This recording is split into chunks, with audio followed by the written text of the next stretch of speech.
So we back up. All right.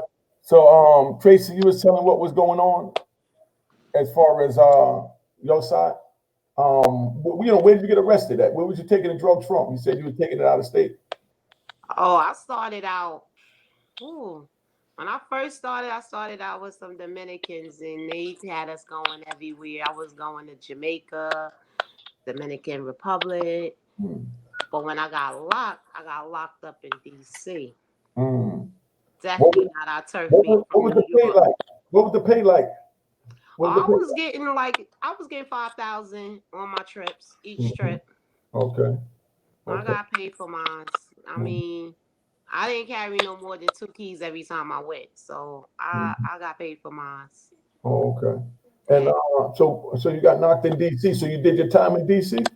I started off in DC, but I went from DC to Lexington, Kentucky. I went from Lexington, Kentucky into Danbury. And when I was released from Danbury, Connecticut. So What year, I wonder? I got released in, my daughter was born in 99. I was released in 98. hmm. Oh, so you didn't do much then. If you I got arrested in 90. oh man, I got arrested in 90. I did 8.5. yeah, okay, yeah, you did some time. I did my time. Yeah, you definitely did your time. You And the know. only reason I did that time because I took like about what I think Clinton passed that law, and he had, if you was convicted of a drug charge, they was offering you the programs in jail. Hmm. And I did the program, and by me doing the program, it gave me back a year off my time that they took Mm. from me in good time. Mm.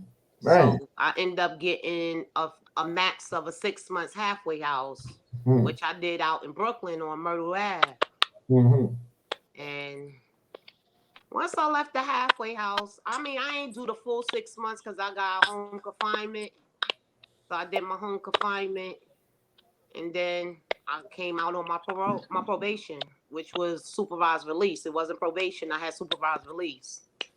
So what was the girls like back then doing time? How did they act towards each other, towards doing time in general? Like, what's the inside I daily life always say like? my fed bit was a catwalk. It wasn't hard. You know what I mean? You ain't had to watch your back like that. And if you did come across situations, I mean, you either take it to the gym, take it to the auditorium, and you handled your business. You know what I mean? If you got caught, you went to lock up. If you didn't, somebody just wore a good one. Yeah. So it was like, you It know, was a different breed. Mm. a much. I was with the older cats. I mean, I had the old ones. I mean, I was locked up with a few chicks that was out there, Mm. but So what you mean by a different breed? Break that down, Aisha. Break down the breed. Well, I mean, these millennials are very different than, the the old heads. early 90s, and it's just a different mentality. How so? Um, a few of the women, when I got locked up, had already been down like 20 years. Had already been down 15 years. And we would talk all the time just about, they was just so disgusted with the group of women that were in at the time that I was in, because the feds had gotten very petty. They were picking up any and everybody. It became, things that would be like a county jail bid or a state bid. The feds was picking it up, being desperate to lock people up. And the caliber of women that were in the feds were very different than the caliber of the OGs that I saw that would get ready to go home. They didn't have the same character. And one of the things I noticed, like, I used to put on plays in the prison, and we would be able to use for costumes some of the stuff that the other women used to wear. And a lot of the women back then, it was like, mob wives. They were, women who were really getting money, really getting to it. Um, where when I went in, it was a lot of petty theft. It was a lot of people who weren't like, you know, solid. And, being in prison with women who aren't solid is very different from being in prison with women who are built like that. And a lot of the chicks that I was with were not built like that. There were a few, but not a lot. Most of them were just in because of a dude. You know, they was the girlfriend of somebody who was getting money. They wasn't really the one getting the money. So, you know, the era that she was in, it was definitely a different caliber of women. So I you know, I bet that it was a different experience for her than it was for me. So I guess I'm gonna keep going. I guess they're figuring this out. No, But right here. oh, Youngstown, You're doing Ohio. great.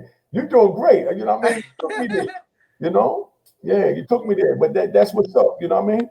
But you know, like I said, man, we were talking earlier because we wasn't on the YouTube, but now we're on the YouTube. So we're just gonna recap what we did in the first half. In the first half, we were talking about keeping your circle tight, keeping your circle, you know, secure, and not letting anyone in that's not worthy of coming in. Now we also had another guest, which is Tracey. You know what I mean? Tracey, how you doing? You know, Pretty good. we wasn't on the YouTube, but we up on the YouTube now, so you know we back rolling. So we're gonna recap what we spoke on in the beginning. You know what I mean? We was talking about keeping your circle tight, not letting weak things in to cause issues. You know what I mean? That would be bigger than what they are. The same thing like on the street. You don't want to let anyone in that's not of your caliber, that's not cut from your cloth, that's not going to respect your rules, your honor, and your movement. You know what I mean? If they're not riding with you, push from them. You don't need them in your life. That's like pushing back from the table. You know what I mean? So you know what I mean. So that's where we was at. Now, what did you have to say about that, lady? I can relate to that because see, my era when we was in there, we had, like I said, my bit started in DC, so you had the DC heads, and Mm, they was like the old heads, and cool. they Have it. wasn't going for all of All that. right. And Yeah. then Little Nino. you had the Baltimore chicks, and you know what I mean. You had that clique, and it was basically cliques. Mm-hmm. So Exactly. we gonna keep it and line it up the way they was, because you had the DC women, you Mm-hmm. had the Baltimore women, you had the New York, and it was like each had a clique, but you always had somebody that slid in each clique. You know what I mean? Mm-hmm. Even though you wasn't from that era or them peoples, but you had your cliques, and it's all about a clique. We Mm-hmm. gonna keep that real. You Mm-hmm. gonna take to your fam that come in, and once you find out they from your area, Mm-hmm. you might not know them on the street, but they might have knew somebody you know. So that's your peoples now. You know Mm-hmm. what I mean? So Mm-hmm. yeah, we had the clique situation. It was basically what it was. You know what I mean? You mess with this, and you ain't let too many people win. You really don't. You don't let too many people win, because it's just like she said. Mm-hmm. Everybody not built the same way, Mm-hmm. so you can't just Okay, let anybody ride. I got a good question for y'all. Okay, good. No, I was gonna say, there's a difference in the people that say, all right, I did this wrong, and this is what I gotta deal with, and ate it, Mm-hmm. opposed to the people that was, not really accepting their time. And they made everybody's time hard. I don't know if it was like that. Those are the ones that was always complaining, always causing drama, and they usually had a year and a day, or they had 3 years. But the people who was doing the 10-year biz, the 15-year biz, usually were the most relaxed, because it's like you gotta soak in the fact that you're about to do this time, and you come in with this mentality like, all right, I can't change the outcome. It's what it is. Let me get as comfortable as I can get and do my time, as peaceful as possible. But then you got these knucklehead chicks that was coming in for a year, 2 years, and they the ones that caused the most drama, always getting us locked down, always having petty fights, always loud. Like, you doing all of this because your out date is next year. But it's chicks out dates in 10, 15 years. They don't want to get into no bullshit with you. And those was the ones, I don't know if it was the same for you, that was always causing the problems. Oh yeah, we call them crash dummies. Those are crash Yes. dummies. You know what I mean?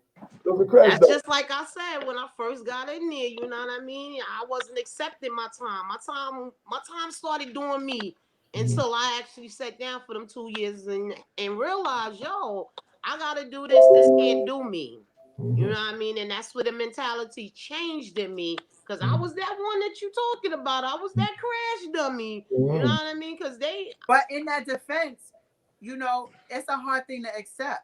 Like, I yeah. always said that one of the things that I wanted to fight for um, was women. If I get 20 years and a guy gets 20 years, We both robbed the bank, let's say. You know, I'm 30, he's 30. I'm gonna come home at 50 and say I don't have any kids, I can't start a family. But a guy, he can start his life over. So the punishment to me for women is a little bit more harsh because of our anatomy. You know, the first thing I thought about when I was getting sentenced was, damn, I don't have any kids. You know, will I be able to have kids? And because I, you know, my age, you know, single, whatever, like, am I going to be able to start a family? I didn't do that before I went in. And while I was in prison, I developed very bad fibroids that were directly connected to being on the concrete and metal all the time. So, you know, now I got to the age where, you know, I met somebody, I said I want to have a baby, and it was very difficult because of my circumstances in prison. And there's a lot of women I found out that go through that. The medical, you know, stuff is not good, and it makes it much harder. All the food is full of all these hormones, you know, and it affects women a lot more harshly in most cases than it does men. And I just feel like, yo, we getting a little bit of an extra punishment. You know, here I am wanting to start my life, and it's very difficult. So it's like, I feel like, you know, women are filling up the prisons faster than men right now. Like it's increased by 400%. And the punishment to me is a little bit more severe when it comes to families. Like, you know, the women are the mothers. So it's a different type of pain when a woman is away from her child, and your baby father can't bring the kid because they got a felony. It's just all these little things, you know, built up against us that just makes it, I think, like it's a conversation that's not really had about what happens with women versus what happens with men. It's all bad, but there are different situations that need to be dealt with differently, you know? No, you're right. I mean, because that's why me myself, I respect that cat from Papoose. You know, 100%. yeah, I respect Pap. You know what I mean? I would love for you to get him on Program. the show. I mean, you know, you have to love Papoose, man. You know what I mean? Definitely, he was a good dude. I respect the young man 100. You know what I mean? I sat back and I watched the way he moved, and he held it down. I mean, it's like, don't think that it's the men that's not there to hold the women down, or the, you know, it's more women and more of that. It's just that it's less real men. You understand what I'm saying? It's less real men. So with less men, that means that, you know, the numbers dwindle now. You got selfish men, you know what I mean, that try and leech off of females. I mean, I come out here after 26 years and I see females is blossoming like we was. Y'all traveling, taking planes like taxis, the same as we did, you know, as ballers. But y'all doing this legally and legitimately, while the dudes are sitting back biting their thumbs, wondering like, damn, I need to bag that chick. You know what I mean? She got a Range Rover. You know what I mean? This is what they doing when the girls used to do that. You know what I mean? The girls sit there and say, man, he gonna change up 4 cars in 3 hours. How you do? I got to get that. You know what I mean? This is what the girls did. But wait, I want to comment on the Facebook comment. Somebody said men need to protect our women from incarceration. I protected mine. That's why she stayed free. I'll take the weight all day. And you know, that's a great mentality to have when it ain't the feds. But when it's the feds, they don't care about what you're talking about. You know, all that protecting doesn't exist. Once there's that conspiracy and they want you, they coming for you. It's no, I did it. It wasn't her. They do not care. You know, no, they didn't, and that was that law that nobody really realized, that Rockefeller law. Oh yeah, that's the first one. Like really, that's the one that really put a lot of women in prison. The Rockefeller law was the first one in the United States, started in New York by Rockefeller, and then the feds adopted it with Reagan and Bush, with the mandatory minimum. You know what I mean? And the 100-to-1 ratio. You know what I mean? With the crack and powder cocaine. Meaning we as black, okay, they gave us the crack in our neighborhood and showed us how to cook it up and make it small enough where even the brokest neighbor could get a hit. That's it. You know what I mean? It ain't take much to make it. You understand what I'm saying? But in the suburbs now, they got the powder where they buy it, they cook it up themselves, and they come and they buy the crack and they go back and do their thing. But when they got caught, they didn't give it. If it was crack, they threw it away and let them go and kept it in state court. But if it's a black person, it automatically went in federal court. I know brothers that was my age and younger than me that got life sentences for a 50 rock of crack, a 50 rock of crack. You know what I mean? Got a life sentence because they tagged that with conspiracy. You know what I mean? And then give you a couple of co-defendants. They give you relevant conduct, meaning you're relevant, you know what I mean, and responsible for the conduct of your co-conspirator that's way in Georgia, robbing banks while you up here in New York selling coke, minding your business. You know what I mean? But now when it's time when they drag you into court, you get time for what he did down there. And in my case, keep it 100. I didn't even know my co-defendants down in Virginia.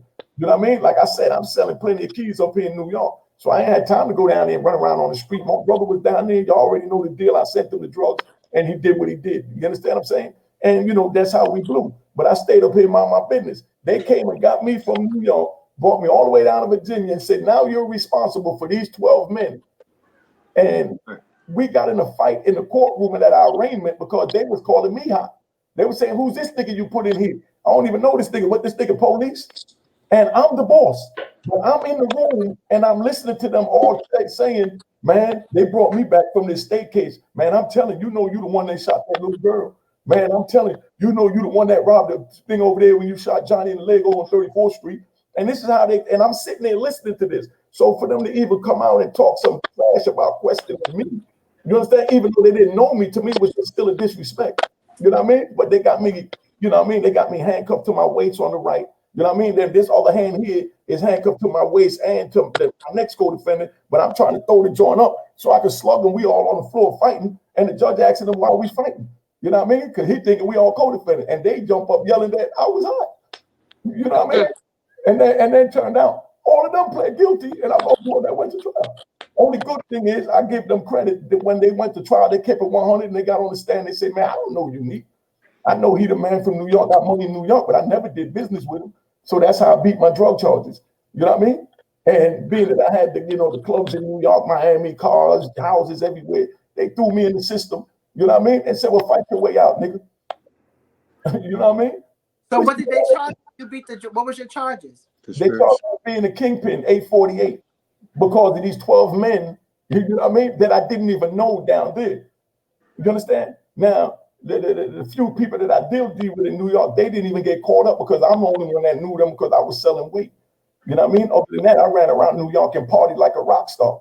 You know what I mean? And, nobody had to get involved in my business. I didn't need nobody to carry no pistol, carry no drugs, do nothing. I'm selling my 25 joints in the bag, pick the car up, give me my money, go about your business. You know what I mean? If I slip, kill me. You know what I mean? If not, pay me and we keep it moving. You know what I mean? That's the type of, that's the era I came from.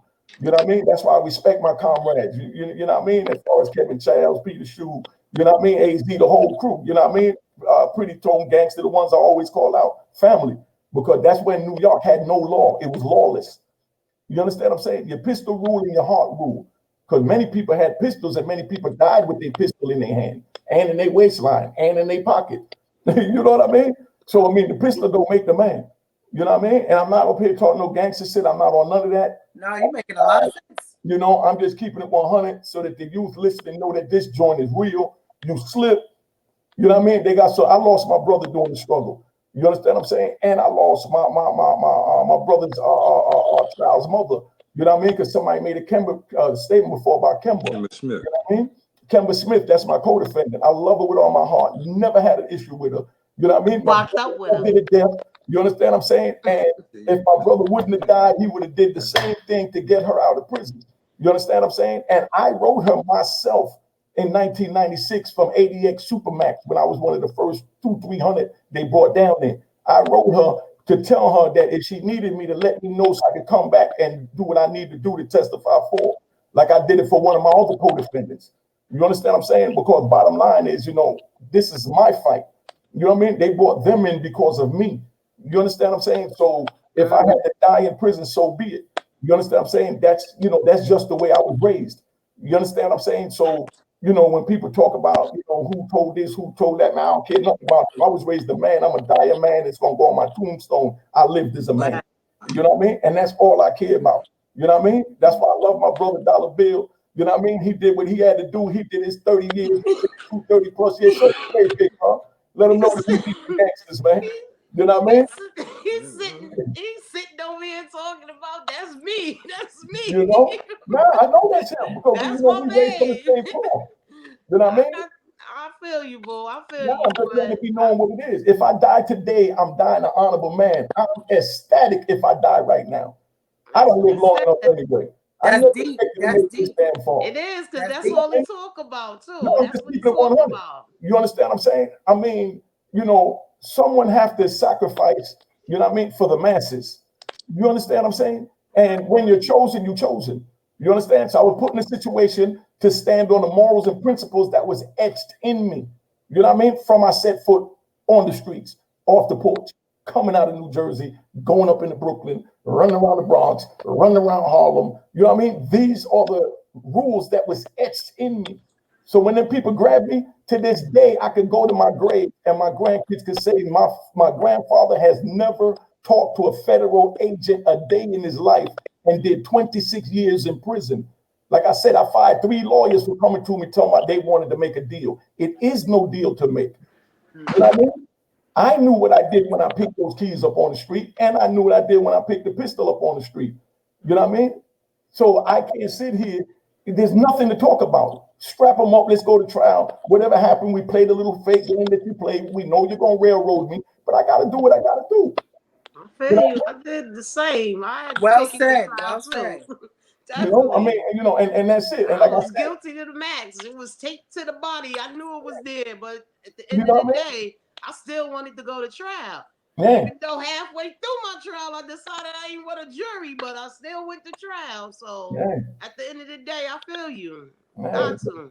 But If that's more what of I'm us saying. went to trial, Mhm, the outcome would be different. We so scared, and I'm guilty of that too. mhm, Even though I've done this, but I'm accused of this, mhm. and then I cop out to this instead of fighting to be charged with this.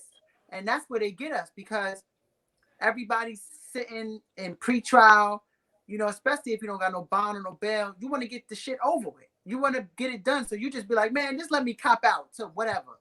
Nah, Because I couldn't cop out. you My get cop so out was the scared. same. My cop out was the same to me. You right now. They told me 0 to 30 going to trial, Listen, but I'm they want me to plead to But you're 10. right. And a lot of people, I like wasn't I said, I'm pleading. guilty of it. I I've couldn't seen plead to everybody 10. go to I'd trial rather and take it to lose. trial because you said 0 to 30. I could come up with 0. So I'm gonna take that chance on a lesser number. So I couldn't cop out for it. I refused, and I was guilty. I ain't gonna make it seem like I wasn't guilty. I was guilty, but I wasn't gonna plead to it. At the But see, end, it was but, the same. I came out with the same number, so it was straight up in the middle. I got 10, but I was told I'm facing 0 to 30. Okay, then let's see what they give me. And I still walked away with 10, but I walked away with that. No co-defendants, no nothing. I should have had some co-defendants, but I'm not built like that. I wasn't. I knew what I was getting into. look. So y'all understand how deep this drug game is. When we Yes, all on the block, we hustling together. You know that's what I mean? right.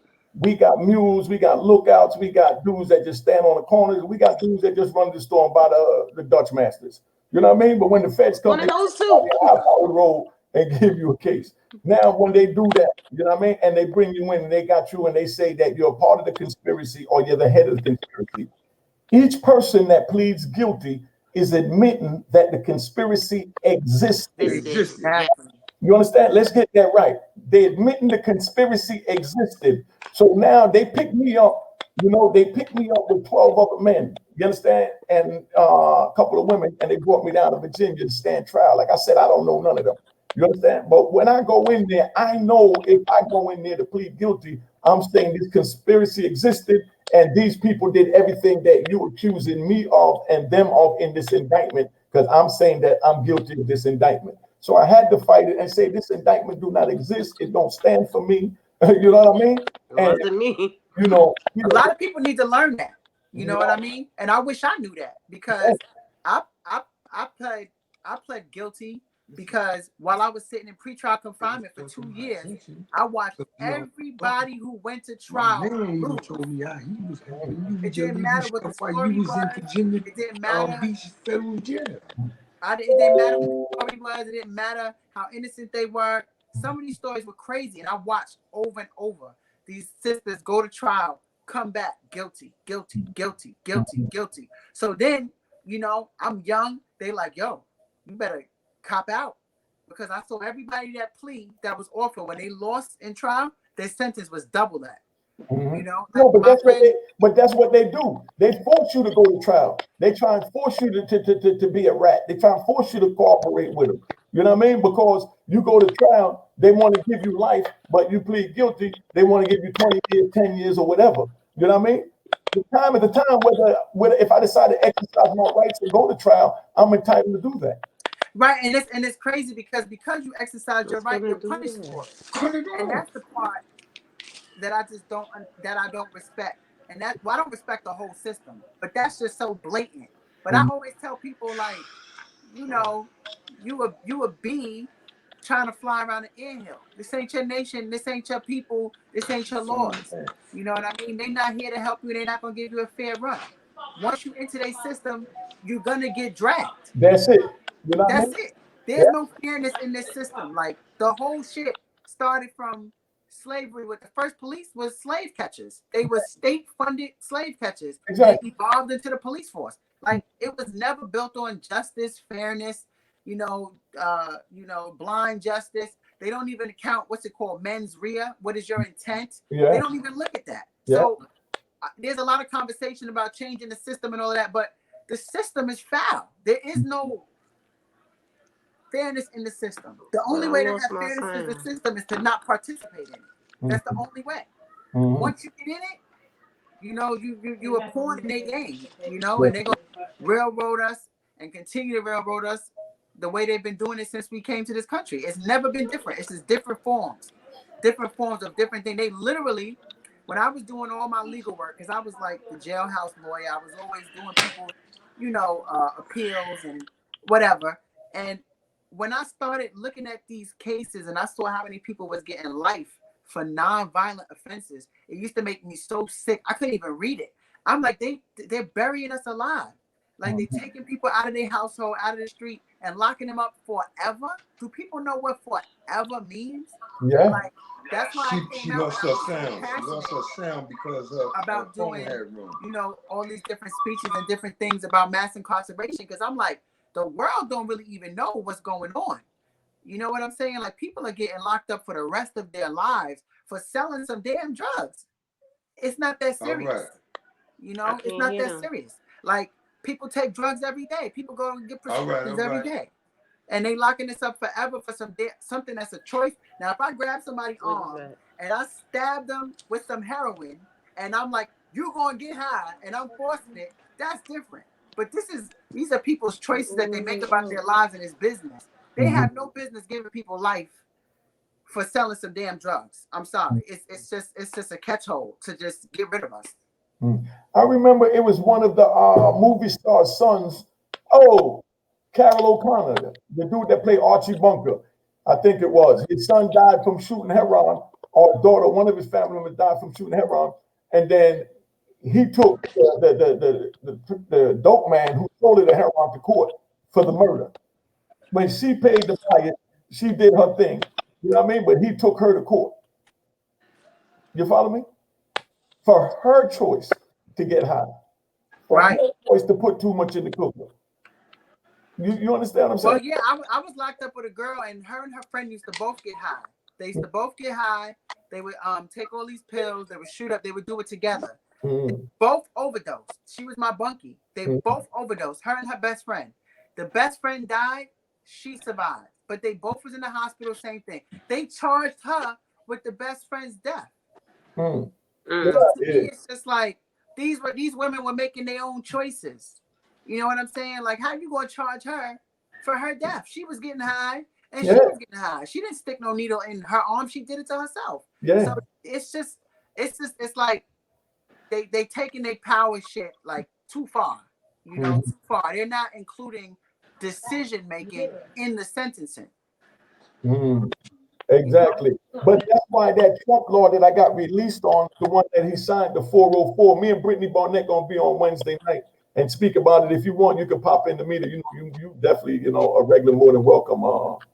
Aisha. But Wednesday we got Brittany Barnett coming up here, and that's what we're dealing with. That how they're giving out the time crazy like that, and with beautiful people like her to come in to help, is amazing.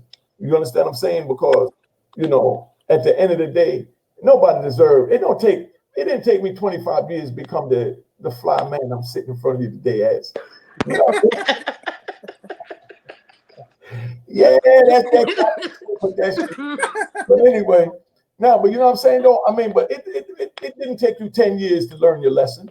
You understand? Look how you came, you got right into your hustle, you got a new hustle. You know what I mean? We did what we knew how. We did what, we did best with what we had to work with. You know what I mean? I mean, not mollifying, but the drugs is out there. You know what I mean? You're making X amount for the drugs. You can't even get a job back in my time. You understand what I'm saying? I mean, literally can't get a job. So now here goes some drugs. You don't even need a lot. You just need this much. You know what I mean? To make a couple of $100 when you just didn't even have enough for soda or quarter water. You know what I mean? The quarter water, little 25 What cents. it was? I Look, don't remember. they call them Hughes now. They call them Hughes. You already know. You know what I mean? With the great cookies, with great oatmeal cookies. Come on, son. But anyway, that's where we at, man. But well, I mean, it's us chasing the American dream. You know what I mean? By with the means that we've had accessible to us. You know what I'm saying? Like everybody wants to live a certain life. I don't care who you are. Nobody should be able to judge anybody for trying to live a comfortable life and take care of their family or whatever it is that they're doing. Exactly. But you limit us, from certain things, and then when we get creative and figure out a way to still live at the same level that everybody else is living, we the worst people in the world. You know what I mean? But I always tell people, whites and blacks commit the same amount of crimes, sell the same amount of drugs, but in the white communities, you don't got police driving up and down all day. Of course, if you got more police in our communities, you're going to see more. So you're going to catch more. But they don't have that. In them suburbs, them kids be doing all kind of craziness. But they're not being policed the way we are. So they don't see as much. So they don't lock them up as much. But we're not any different than anybody else. And that's why I hate the term like black on black crime and all of that. I'm like, do y'all not see Nietas? Do y'all not see MS-13? I don't hear Hispanic on Hispanic crime. I don't hear Asian on Asian crime. Everybody kills people within their same community. You don't hear white on white crime. We don't go shoot up people at big events and kill 50 kids and all. We don't do that, but you don't hear white on white crime. You only hear black on black. Everything we do, they put this microscope on us like we're aliens and we're so different. We learn from y'all. If you really want to keep it a buck, you know what I'm saying? Y'all was the original deadbeat dads when y'all was having all of these children in the South with these black women that y'all left them fatherless. Y'all was the original deadbeats, having all these mixed children that wasn't taking care of them. But they got so much to say about black men. They were the original, we party hardy. They were the original selling drugs, using all of this stuff. But it's all about us. It's just, it makes me really sick, and I think that we have to really just remove ourselves from the system as a whole. Like, we cannot participate in anything that they got going on. We have to separate ourselves. That's the only way. No nation, no people, get advanced by playing in somebody else's lane. You know what I mean? We speak their language. We follow their beliefs. We work their job. We do everything they do, and then we think that because we do those things, they're gonna treat us like them. But they don't. All they want to do is lock us up, kill us off. It's terrible. And I'm so passionate about it because I have friends come home and kill themselves. People that just, women are so soft, and emotional. Not saying that men should be doing time. Nobody should. But it's different for the women. We are different. We're soft. We're meant to be protected, be mothers. Yeah. And we're doing time like men. Getting treated by the COs like men. Like men. Disrespected. You know what I mean? And it's like, nobody's really talking about that. So I be going off. Everywhere I go, I let it be known, like, listen, we go through it too. And y'all need to start paying us some attention because it's killing the household. Just like they drag a man, they will drag a woman. And yes, they will. Hard. It's just, I mean, I have dealt with that part of my bed. I used to always tell them when they came to lock me up, you gonna let me wash my ass because it's on a Tuesday. I ain't gonna get a shower until Thursday. So I gotta bathe before you put me in there. I physically, my roommates used to be like, Tracey, they coming. I'll be like, they gonna come. I know they gonna come. But I'm gonna bathe before they put me in that box. I'm not going in there without bathing. And they know I tell them a minute, you don't get me out in time to bathe, I'm gonna have a shower going on in this room. They know I will flood the room. I'll stick blankets, everything down they toilet, because you know them toilets, they suck down some things. You know that, right? So I'll be that one. I have it all out. That's what I said. When I started that bid, I was just hard. But I was young. I'm not going to take that away from anything. I was young. I was 18 years old when I got that big. So it was hard for me. And then I left a 6th one out there. And as you say, I was a single mother. I had a deadbeat daddy. And at the end of the day, you knew I was locked up and you didn't step up for my boy. And yours.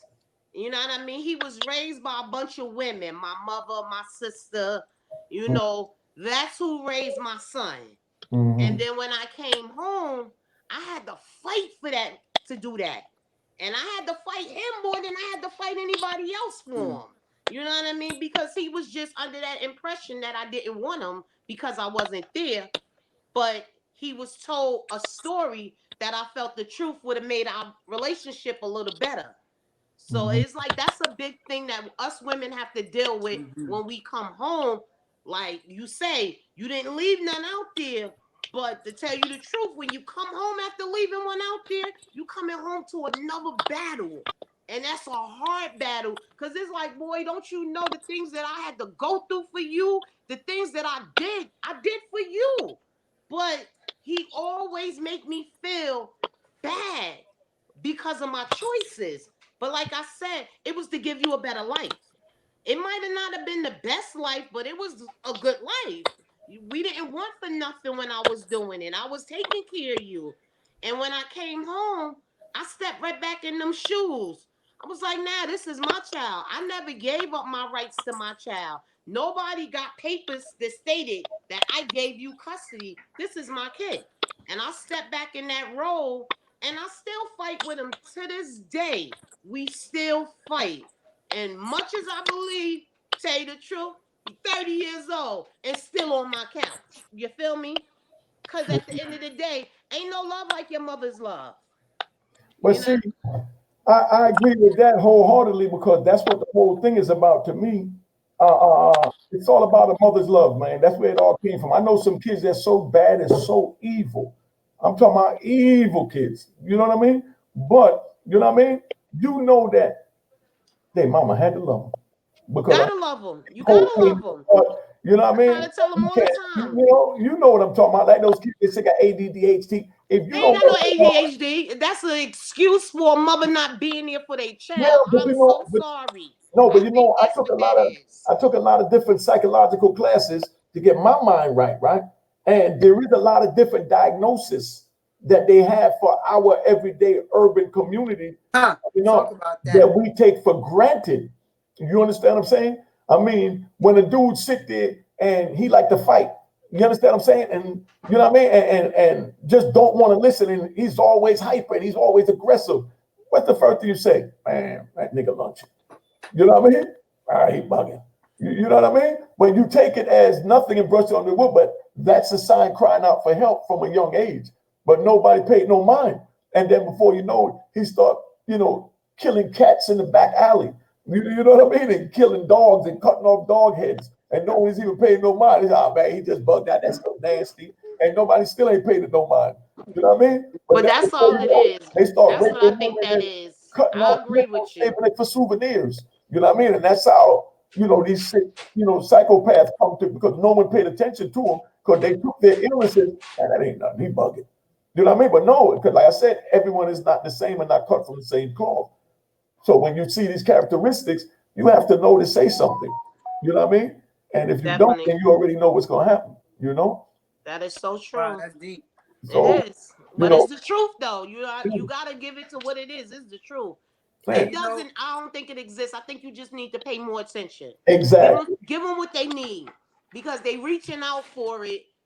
And it be the little things that people don't realize. But yet they'll go down there and they get them on all them psych meds and them babies don't need it at Listen, all. listen. When they took me to ADX, The first thing they did was send a psych to come see me, and he asked me, "You having trouble sleeping?" I said, "Man, I got life plus 20. Don't know when I'm going home. I'm 29 years old. Of course I'm having trouble sleeping." He said, "Okay, well, what color medication would you like? What's your favorite color?" I said, "Color? What that got to do with me sleeping?" "Oh no, we got the best sleeping pills here." You know what I mean? And I'm like, "Nah, I'm good on that. You sure?" So Buried now, alive. I'm telling you, buried alive. That's the you know, best they had term. some pills they called, I think, the lodgings or something, but the Europeans called them deeds. But they used to get them because they said when they popped them, it made them feel high. You know what I mean? Like they were oxycodone, and you know what I mean? And they want to take them and add them Think up, and Mars was shoot them up. Percocet. They used to give them. They used to give them the Percocets and Oh man, they go crazy for all the that. Silkworm or something like that. They used to give them. I don't know. It was like all Listen, kinds of the psych, crazy drugs. the psych in a jail, in a prison, our county jail is the biggest, dope pusher in the country, because they're gonna make Talk sure you about get it. something. Man, Yeah. you got to try this drug. This shit, they a salesman for it. You know what I Hit mean? you on it real quick. All you gotta do is have a bad day and you flip out. You already know what they doing to you. You already know they already got you on the pill line every night. They making sure you get that meds to get yourself together. And at the end of the day, it hurt a lot of people. It hurt Yeah. them. They Oh they they yeah. really definitely. All of those are experimental drugs that they send to the prison, and then they monitor us through the psych department, and they get paid for taking these experimental drugs and giving them to us and monitoring us and report back to the pharmaceutical company and say, "Oh, this one nigga unique just don't look right after he take it. He the only one that can stand it." You know what I mean? And they be like, "Okay, well, what's his blood type?" You know what I mean? And they want to, get, to go dissecting me to find out why it didn't affect me the way they expected it to. You know what I mean? And it just gets crazy. But that Right. medication, and because you have so many mentally ill people that don't even belong in prison, belong in a mental hospital, but there's nowhere, Definitely. they don't have enough mental hospital for them. You know what I mean? They got And the enough abuse. prisons. They Oh got yeah, And they enough got the this prisons thing for though. school kids, so you already know. And you know what else? That speaking of like the drug thing, there were ladies that wanted to relocate. They're like, I was in West Virginia, so they're like, a lot of people from West Virginia. It's one of the worst states when it comes to pills, when it comes to meth and things like that. And I met a lot of girls that said, I want to go to Florida. I want to go to Miami. I want to go this place. I want to go that place and relocate, because everybody in my family is doing something that I don't want to be around, because I want to change my life. And you know what the BOP tells them? Well, But if you don't have family ties in this area, you can't go. A lot of people were denied the ability to leave and transfer and go other places because they wouldn't approve it, and they would go right back to where they came from. And guess what? 6 months Six later, months I see later, them they be coming right up the back through hill. the door. They right back. And I'm Right like, back through the door. y'all are responsible for this, because this girl asked you to go to a different location. If somebody was doing certain things in a certain environment and that's all they know and they want a chance to start fresh, you won't even give it to them because of bureaucratic bullshit. But you're supposed to care so much about this person restarting their life and all these stupid programs that are just fake, a way to just take taxpayers' money. They're not real because nobody enforces the actual change. I sat back and I watched the whole thing play out with a clear mind, because I'm in there for a white collar crime. I'm not in there for a drug crime. So I'm watching everything with a different set of eyes, and I'm just like, this is crazy. They railroading people right and left. Whether the people are selling drugs or using drugs, it's all cultural, environmental.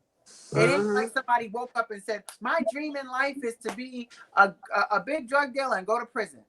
you That know ain't how it goes. And they are not acknowledging the source. Like, they just, I don't know. I don't even know how to express it. It just makes me so mad, because it's like we've been railroaded from day one. It's like slavery, Civil War, Jim Crow, civil rights, prison, mass incarceration. It's just one thing after another. You know what I'm saying? And now we're in the age of mass incarceration, and they want to paint the black man and the black woman as being so terrible and so bad, but nobody wants to talk about how we got into the positions that we're in. They want to skip that part and go straight to what's happening right now. and skip how we got there. What the hell they did to us to put us in this crazy mental state where your homie will pick up a gun and shoot you when they was just playing ball with you the other day. That's not normal behavior. You know, that's a mental breakdown. It's much deeper than that. So when people come to me trying to talk about my people, I be going off like, hold up. We can't talk about us without talking about the people that make us get the way that we are. You know? Yeah. Definitely didn't start with us. They ignore our symptoms, but when little Charlie or little Bobby has it, it's like, oh, we have to take him to a doctor. And, you know, but to our, you know, downfall too, we quick to say, oh, I don't go to psychiatrist. Ain't nothing wrong with me. Because we conditioned to be strong. Like, we had to be so strong. Anything that makes you feel like you might be being weak or, you know, we run from it, not realizing that ain't strong. That's stupid. But we think that certain things make us strong that really don't make us strong. It's just us trying to be strong because the world is so harsh on us. We don't want to look weak at all. You know? Definitely don't. I know I didn't. I don't want to look weak. Like I said, I'll always pull up my big girl drawers and act like I can do it all. That's right. I'll do it. I'll keep it let going. me ask you this. How is it for the women, like with cellies, getting cellies, adjusting to cellies, to them giving you a roommate in prison? How is that life living? You know, they just give you a new girl. They just put you and Aisha together. Here, y'all cellies. How do they do it in the prison? How do you adjust? If our attitude wasn't right, she wasn't staying in my room. We gonna keep it real. Ain't nobody gonna get along with you because you from Brooklyn and got that Brooklyn flag all with your neck pocket. Her mattress will be sitting out on the terrace. You know what I'm saying? You don't even want a celly. That's the whole point. Some people just don't even want a celly. I couldn't have one. So, you know, you try and make a person uncomfortable. 2 days. I can get one for 2 days. And that's another thing I want to talk about, because they always calling us ghetto and she lived this way, she lived that way. But if you've been in prison with some white girls, you've seen some real nasty shit. Yeah. That's a whole different level. I don't care how they one thing about black women, okay, they might have their little stuff, but they will clean, they'll pick up a broom, they'll wipe something down, you know. But these chicks, let me tell you something. Them people that come from these white trash areas that they try to compare with the ghetto, they don't compare. No, they don't. They don't compare. It's a whole different type of nastiness than anything I've ever seen. I could not wait to get out of West Virginia, because one thing about black women, we gonna wash our ass. Definitely. If you ain't got no soap, you gonna borrow some soap. You gonna figure it out. Shampoo, anything, as long as they have it up, we gonna use it. Now you know the people I'm talking about in there that will go a week without washing their ass, and it wasn't. See the dirt. I know people that will buy K2 before they buy a bar of soap. You know what I mean? Pack of cigarettes before they buy a bar of soap. Then a cup of soup. And soap wouldn't be on it. Like, yo, we used to have this one, right? I ain't gonna front. I gotta put on a blast. I have to. Just like. But now she was my people's, and to this day, yo, she would tell you, you came in and you was from New York, she'll come running around the dormitory and she'd be like, yo, we got a homie in. I know you got a bar of soap. I know. Man, you don't get up out my closet. Why do you feel that you gotta help every chick that come through the door? And when they get here, first thing they do is they move on. They don't even deal with us after you don't just set them up and got them started. And it's like they meet somebody else and it's just gone. But they just took all our stuff and they don't even talk to us the next day. But you quick to want to give up our things to these people. I used to be like, yo, if you don't move on, well, I swear I'm gonna hurt you. I'm gonna hurt you. I'm gonna knit them some slippers. I'll be like, I ain't got no yarn. Get up out my closet. You know what I mean? But it was like little things. It'd be like, yo, wow, you too giving. And then to this day, she's still like that. She'll call you, yo, guess what I saw? Be like, who? You know the chick that was locked up with us? And we're like, no, I don't remember nobody. She'd be like, that's messed up. I'd be like, I don't know what you're talking about. I try to forget half of the bros that came in contact with me. I'm not going to lie. It's like I always say, I know if I'm going to mess with you on the free world. I know if I'm going to mess with you. But here, I can't even mess with you here, so I know I wouldn't mess with you out there. So you was in Danbury, you was in the FCI? I was in both. I finally made it to the camp. I ain't going to front. Was you in there with Mama? Who? With Mama. Mama. Mama.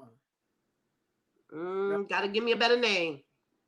That's for everybody. I was locked up with Kimber Smith though. Matilda Hall.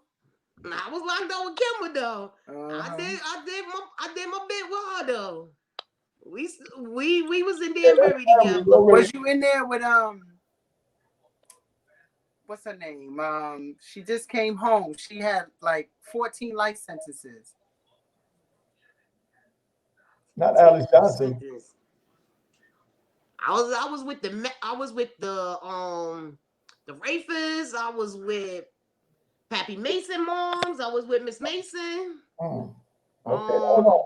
Okay, now we're gonna bring a guest on that I think y'all might have a couple of questions for. You know what I mean?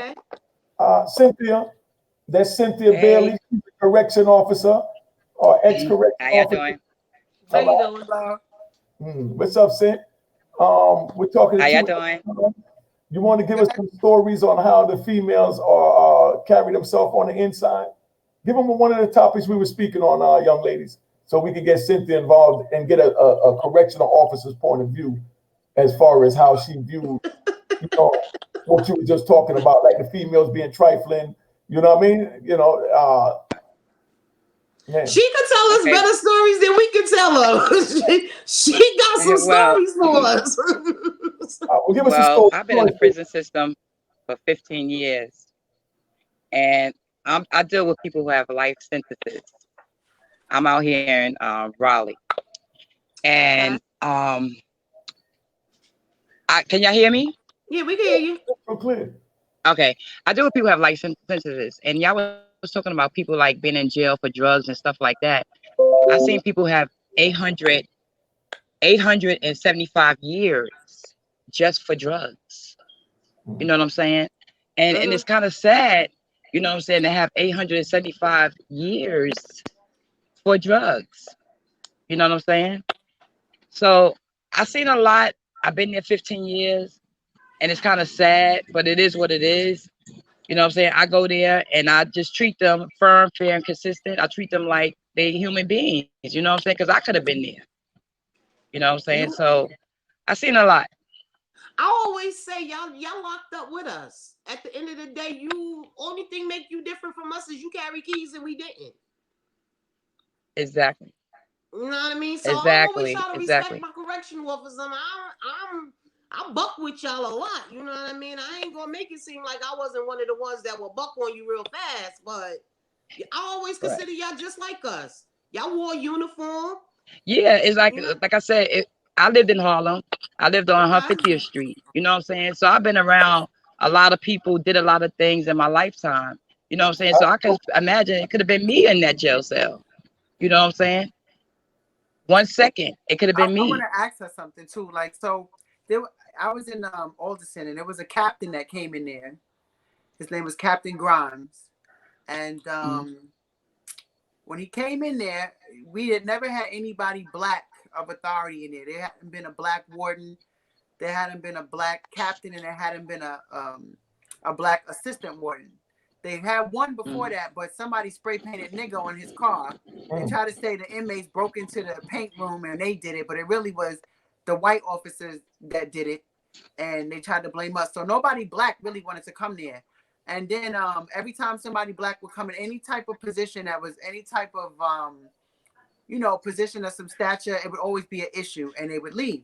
So I had been there for about, I don't know, I was in about my 7th year of my bid, and maybe 8th, because I did 9. But when he came in, he was out there having a powwow with the women, talking about he was going to do all this change and do all this stuff for us and all of this. And I'm watching him and I'm like, he playing himself, because they're going to come for you. So I pulled him to the side and I said, I see what you're trying to do.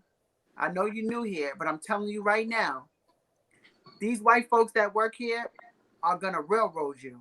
So you might want to get in and see the works first before you make this spectacle, because you see them 5 over there standing there staring at us right now? They watching. And I'm about to walk away from you right now just because of that. But don't say I ain't warn you. So I walk away, and in about 5 minutes after we separate, hey, Hall. So I turn around, they like, come here. So I'm like, what's up? And they like, where's your ID? And I said, I left it in the unit. Go in my unit to get my ID. Middle of the night, they come and get me, write me up a big shot for not having my ID. Now, I simply forgot it. It wasn't like it was anything malicious or I was trying to break the rules. I just forgot it. People forget it all day. And they just tell them, go get your ID. But me, they came in, they wrote me up, pulled me out in the middle of the night, all this drama, and say I got to see, disciplinary officer. Right. So the next day, I see the captain again, and I say, remember what I told you yesterday about them and how they vindictive in here and all of that? They saw me talking to you. As soon as we walked away, they wrote me a shot for not having my ID. He said they wrote you a shot. Nobody writes shots for that. So he took my shot and he ripped it into shreds. And he said, if anybody got a problem with that, you tell them to come see me. I said, okay, Big Willie. All right, no problem. So when they called me to try to serve my shot, I said, the captain said my shot is dismissed.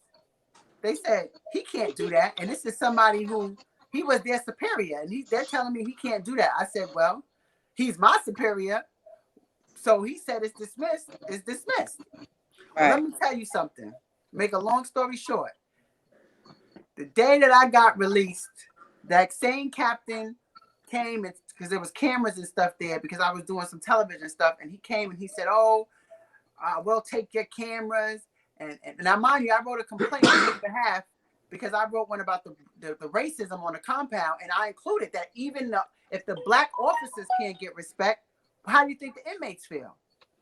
Right. So when I'm leaving, he's bothering my family and telling them, oh, we're going to take your camera. And he's doing all of this stuff. And I'm like, damn, I thought he was a little cool. But apparently that was a facade. Well, make a long story short, he's doing 10 years right now.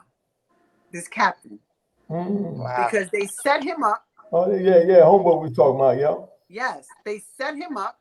And I know he wasn't dealing with this girl. It was a whole made up story. Everybody knows. But they set him up and they gave him 10 years. Now, I done seen a lot of white officers get walked off the compound for dealing with these females. And they get probation or they lose their job. They lose their pension, things of that nature. But I never they resign. They resign. And I never seen nobody get 10 years. And everybody felt bad for him. But the reason I'm saying this to you is because how do you feel? And this is like a question that I always wondered. When, as blacks, we participate in this system, just because you're a CO doesn't mean that they look at you any different sometimes than an inmate. And it's like, do you think it's worth the risk to put yourself in that environment, knowing that if something goes wrong, they're going to treat you no different than they treat us? And when people were feeling bad for him, and I said, listen, once you join this system, you can't think that you're so special because you working on their side. Because when the tables turn, they're going to do you just like they do us. How do you feel about that? I'm just curious. That's why I told you that story. Okay.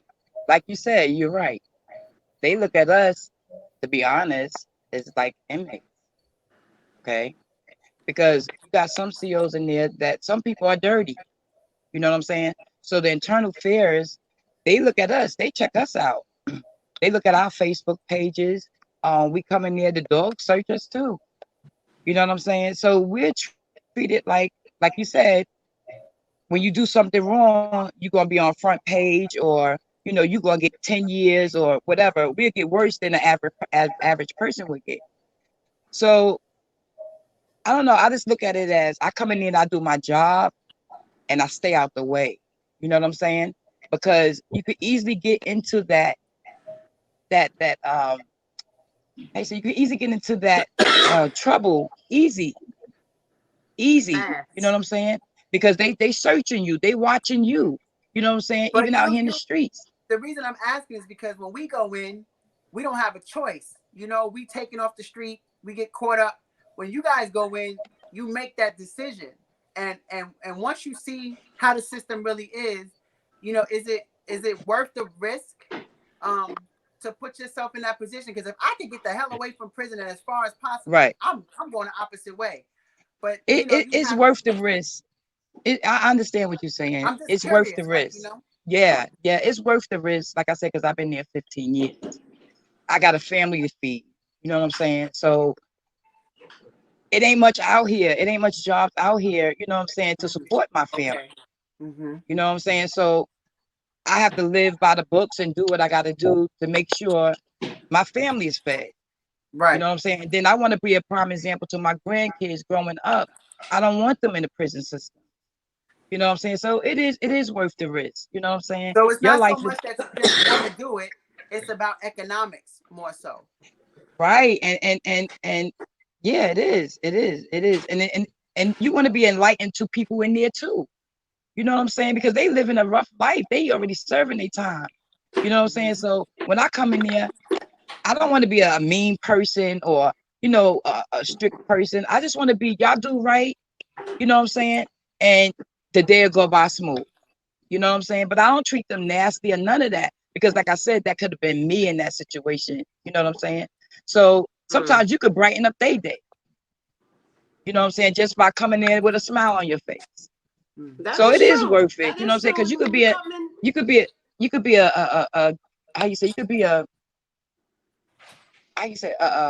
image to them. You know what I'm saying? Not everybody's bad. You know what I'm saying? Not everybody's with that, oh, get over here, go sit down, shut up.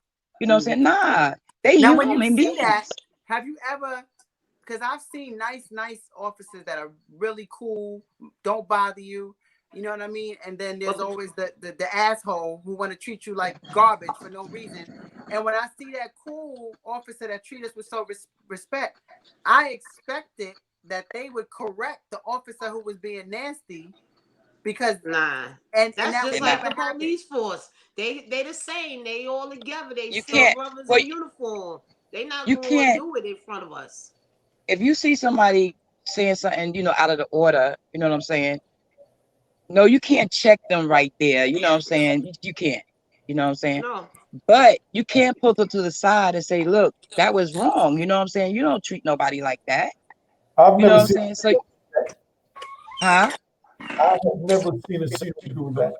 I've never, and that's what I was saying. When I hear people say about the way that when I hear people say that they treat people a certain way, I always try to see how far do you go to treat people a certain way, because when your comrade is not treating people with respect, do you say something?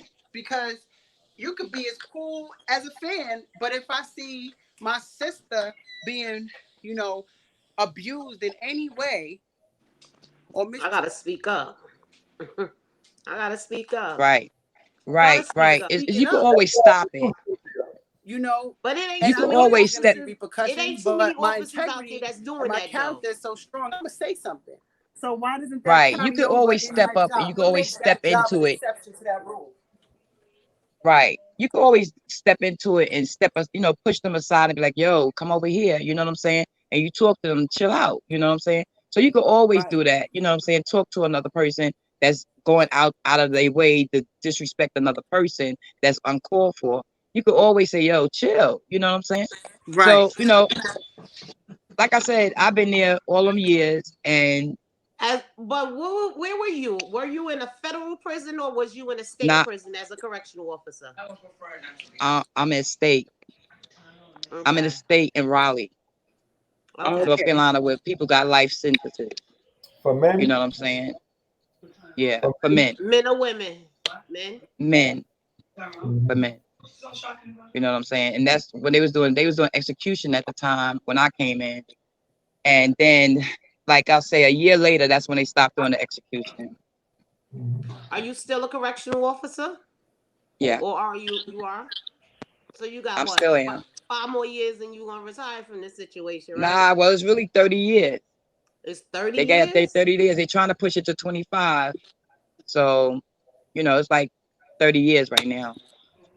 You feel you got another 15 years in you to do it? I don't have a choice. You always have a choice, Ma. You always got a choice. Nah, I'm saying far as I don't have a choice far as like another 30 years. I got it in me. You know what I'm saying? Like I said, I want to have some things set for my grandkids, some things set for my daughters, so this is where I'm at, you know what I'm saying? Like I said, I lived in Harlem. I lived on 150th and 7th Avenue. I used to be on 154th Street, 480 on 134th Street. So I lived all those type of things. I've seen a lot in a lifetime. You know what I'm saying? So now I'm on the straight and narrow, I'm just straight. Cynthia in Harlem. Yeah, he grew up with me in Harlem. You know what I'm saying? I And was just curious, like, to know where we coming from on the situation. I know you've been listening to us and you done heard us and expressed our feelings about our incarceration and what we experienced. Is like, right. I was just curious. Do you got that 15 years left in you to give them? I got But it as in you me. said, you ain't got no choice. It's Right. your I hustle. got it. That's your It hustle. ain't nothing. So It ain't nothing out here. You know what I'm saying? Like, far as jobs, good jobs and stuff like that, there's nothing I out feel you. I here. can understand that. I can You know what I'm understand it, saying? So but I gotta feed my And the family. benefits are better. it And is Yeah. what it is. better. You Yeah, know? it's Yeah. I gotta interesting feed. to hear her perspective because when you are on the other side, you don't get to hear that.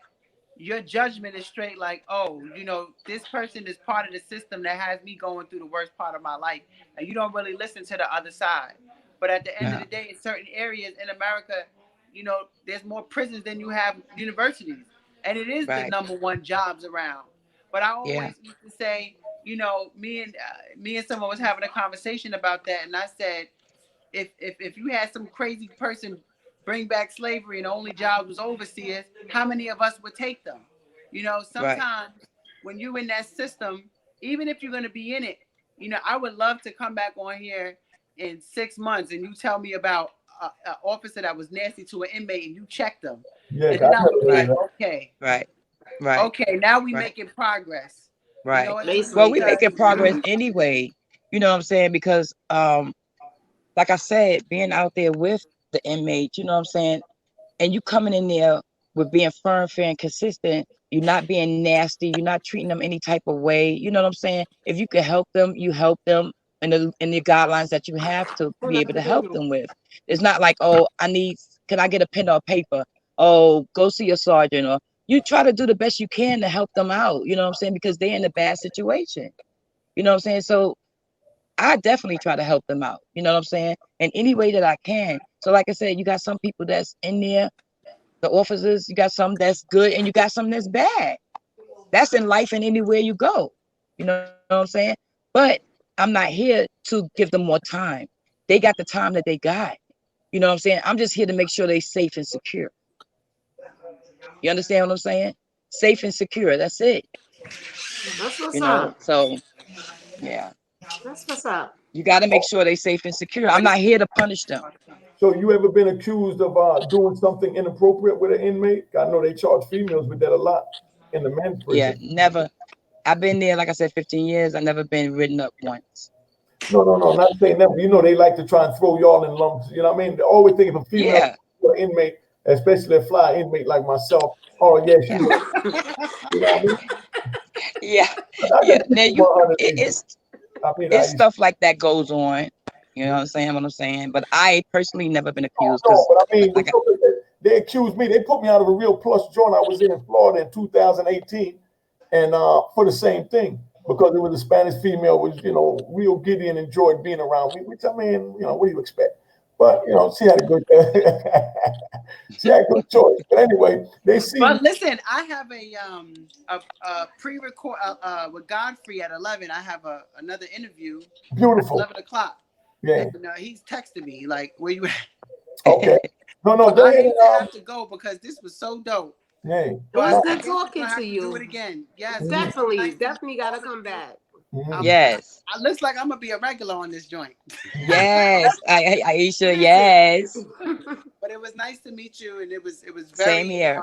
enlightening to talk to the other side, and hear from your personal experience. It Mhm. would No be it problem. would be unique to make that happen. Mhm. Yes, Well, we got to get both sides. We don't just want one side. Yes, yes. that's So right. thank you for having me. I gotta go because I gotta go for this other podcast, and Okay. we'll talk about whenever you want me to come back. All right. Handle your businesses. All All right. right. Talk All to y'all right, Bye, soon. mama. Okay. Bye. all right. Okay. Yeah. Okay. But Cint, you Yes, you and I both know that it's hard to tell the police that one of the police is doing something they're not supposed to do, or inappropriate or whatever. You know what I mean? right, Because they're right, not going to want to take no orders from you, and they don't want you telling them how to do their job. I mean, I treat this piece of how I want to treat them, and you don't say nothing, and you mind your right, business because I mind mine. You know right, what I mean? So right. I just want to keep that 100 for the people listening to know. But now we ain't even gonna be here because we've been here long enough. We're definitely gonna bring Cent back. You know, Friday night we got the grown folks talk. You know what I mean? All right. What's All up? right. It was nice meeting you, Miss Cynthia. You have a good Same night, here. okay? Nice Y'all meeting you too. give my speech. Could I ride my car? Could I ride my car? Thank you, ladies. I know y'all All not right, you're welcome. driving, but let me drive for a minute. My bad. I'll back up. You know, I'll pump my brakes. All right. Now I'll be glad to come back whenever you need me. all right. Now this program can be seen over at Unique Mecca Audio TV at YouTube. All right. We just started a new page because we got a lot of different content already. I got like 70 something videos sent in like 2 months, 2.5 months. And it's everything's kind of like mixed in like a gumbo. So I'm trying to separate it. So I'm starting Unique Mecca Audio TV, where we got a film here now, and then we're gonna put it over there on that where people could go there and view it. You know what I mean? Until we get monetized over there. You know what I mean? But we gotta get 1,000 subscribers over there. So we're gonna put the video over there and announce here that the video is going over there. So we at Unique Mecca Audio TV is where you're gonna see this. And Friday night we'll be back here with the grown folks talk, but it will be shown over there at Unique Mecca Audio TV. So everybody know, thank you. I appreciate you. You want to say your goodbyes or your shout out, Cent? Yeah, I like to say shout out to all my Harlem Nights and to my granddaughter birthday today, Lila. She Happy turned birthday. 6 years old today. Birthday. I love all my people. I love y'all. Unique, keep doing what you're doing. You know, I support you 100%. All right, thank you, and I appreciate you, and it's always been a pleasure with you. All right, good night. Same here. Okay, now Tracey, what's up? I just want to tell you thank you, babe, for letting me come on and sharing my story. And anytime you ever need me, you already know. Hit me up. I'm here. All right, might bring you back next week. We just having fun. I like sisters that know the system. You know what I mean? I got you. I mean, I know a little something about the system. Oh, you definitely 8.5 years, I definitely could tell you a little something. But I'm here for you, whatever you need. You know what I mean? All right, well, thank you. Hit us up. And you heard what I said, right? Hit us up. Because I got to put them in there. We got to hit us up. Yeah. Okay. Okay. All right, sis. Good night. Good night, Dollar. All right, love you. All right, boy. I love you, man. I'll see you tomorrow, yo. All right. Standing over my shoulder. You know, you already know. Okay. Yeah. So we out. I just want to tell everybody thank you for tuning in. Go to Unique Mecca Audio TV is where this is going to be shown. I might let it show one time here while we announce that it'll be shown over there, but that's where it'll be shown at Unique Mecca Audio at YouTube. Mecca Audio TV at YouTube. All right. Good night.